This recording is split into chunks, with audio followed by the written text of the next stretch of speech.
முன்னாலே ரகசியம் பேசிக்கிட்டோம், நாங்க 2 பேரும் காதல் வலை வீசிக்கிட்டோம்.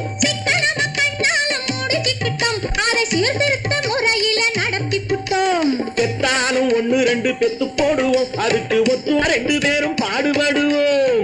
ஊதாரி பிள்ளைகளை பெற்க மாட்டோம், அது ஊரு வந்து வாங்கும்படி வைக்க மாட்டோம். நாங்க புதுசா